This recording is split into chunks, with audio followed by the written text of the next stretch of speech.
Hello students, good morning and welcome to another class on dielectrics.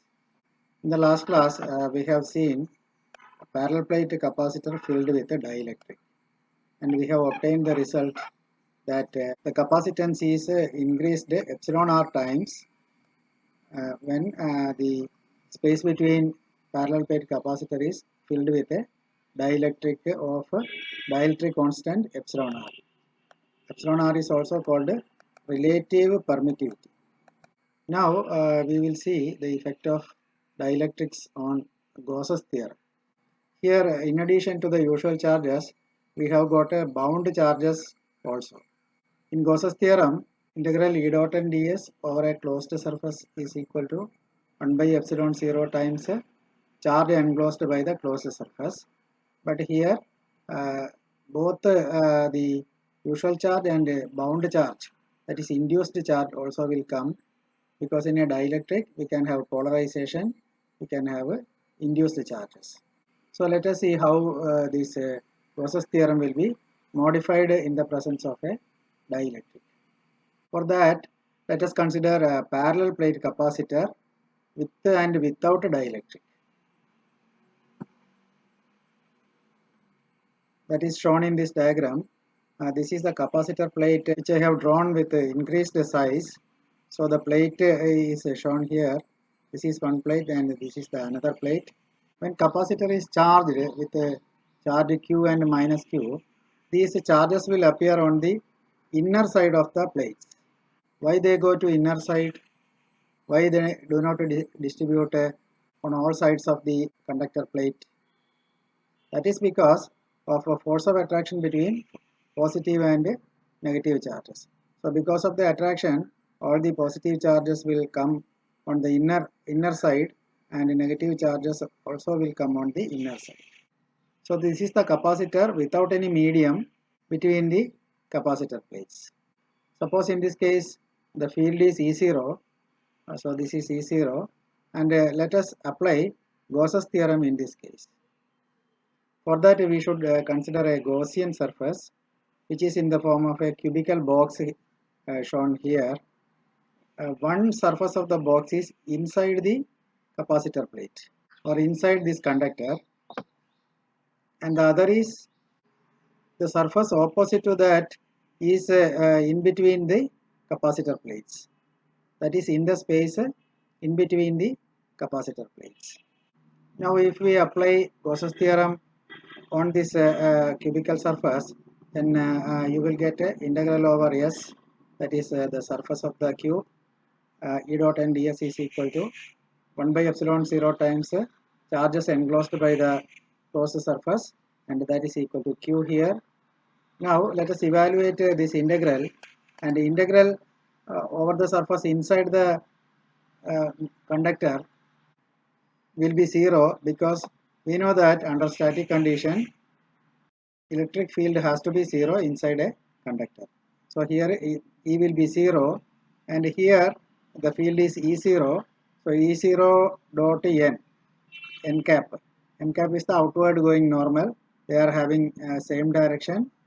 So magnitude of E0 into magnitude of n cap, that is 1 into cos 0. So you will get E0 into ds, and if you integrate over this entire surface, then you will get E0 into A, where A is the area of the plates or area of this cubical box on the right hand side of the cubical box. And on the upper and lower surfaces, the E dot n will be 0, because E0 or E is in this direction, E is from left to right, and n cap will be in the upward direction. Here n cap will be in the downward direction, and intensity will be from left to right. So in both cases, the angle between E and n cap is 90 degree, and the cos 90 will be 0. And there are two more surfaces. They are front and back surfaces, and on the front surface n cap is towards me, and E is towards right. Similarly, on the back surface, n cap is away from me, that is into the diagram, and field is from left to right. In both cases, the angle between E and n cap will be again 90 degree. So E dot n will be 0. So the total integral over the closed surface becomes E0A, and that is equal to Q by epsilon 0, charge enclosed by the closed surface. So that is the result. Let it be equation number 1. Now suppose a dielectric is introduced between capacitor plates, then there are induced charges. You are familiar with this diagram because I have discussed that diagram in the last class. So these are the bound charges induced QB and minus QB. These are the Q and minus Q are the charges on the capacitor. Now again we consider a Gaussian surface, a cubical surface. One surface of the cube is inside the conductor, and the opposite surface is inside the dielectric slab or insulating slab. Now suppose the field 0 changes to E inside a dielectric. If we now apply Gauss's theorem, then we get a integral over the closed surface E dot n ds is equal to 1 by epsilon 0 times total charge enclosed by the closed surface. So 1 by epsilon 0 into, you will get Q minus QB, because this closed surface encloses both the Q and minus QB. As in the earlier case, this QB will be usually unknown quantity, that is the induced charge. So we have to eliminate from these equations. So we will substitute for QB or Q minus QB in the following way. You divide equation 1 by the equation 2, this one, then on the left hand side A will cancel and you will get E0 by E, and on the RHS you will get Q divided by Q minus QB, and we know that field in vacuum by field in medium is a relative permittivity of the medium or dielectric constant of the medium. So we get epsilon r is equal to Q divided by Q minus QB, or Q minus QB is equal to Q by epsilon r. That we can substitute in the equation number 2 for this Q minus QB. That Q minus QB will be Q by epsilon r.